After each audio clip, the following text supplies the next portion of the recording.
একসময় গাইবান্ধা শহরের ভিতর দিয়ে ছিল ঘাঘট নদীর মূল স্রোতধারা। কালের বিবর্তনে নদীটি দিক পরিবর্তন করলে পানি প্রবাহ প্রায় বন্ধ হয়ে যায় পুরাতন ঘাঘটে। মরা নদীকে লেকে রূপান্তর করে এর উন্নয়নে 2017 সালে প্রকল্প হাতে নেয় সরকার।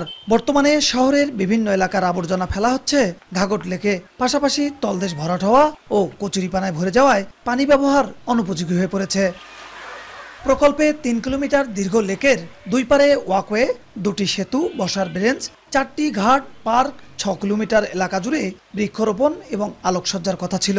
কয়েক দফা কাজ বন্ধ হওয়ায় মেয়াদ বাড়ানোর পরেও সম্পূর্ণ কাজ শেষ হয়নি। এতে ক্ষুব্ধ শহরবাসী। পাশেই যারা বাড়ি করে আছে তারা একটা ময়লার ভাগার এবং বাথরুম টাথরুমের সব কানেকশন এখন এই যে আমাদের এই লেকের মধ্যেই সংযোগ। গন্ধই থাকতে পারি না, এর পানির দুর্গন্ধ বার হয়ে যায়। পার্ক হওয়ার কথা ছিল, বসার সিট দেওয়ার কথা ছিল, ছাতা দেওয়ার কথা ছিল। খালি 2টা ব্রিজ করে নদীর পার বাঁধে দিছে, দিয়ে এই কাজ শেষ। এলজিটি বলছে দুপারে ব্যক্তি মালিকানা ও অবৈধ স্থাপনা থাকায় কাজ শেষ করা সম্ভব হয়নি। নতুন প্রকল্প গ্রহণ করে বাকি কাজ শেষ করার আশ্বাস সংশ্লিষ্ট কর্মকর্তার। জেলা প্রশাসক মহোদয় নতুন করে একটা প্রকল্প প্রস্তাবনা তৈরি করতেছেন। যদি এটা সম্ভব হয় তাহলে হয়তো পূর্ণাঙ্গ রূপে ঘাঘট হবে।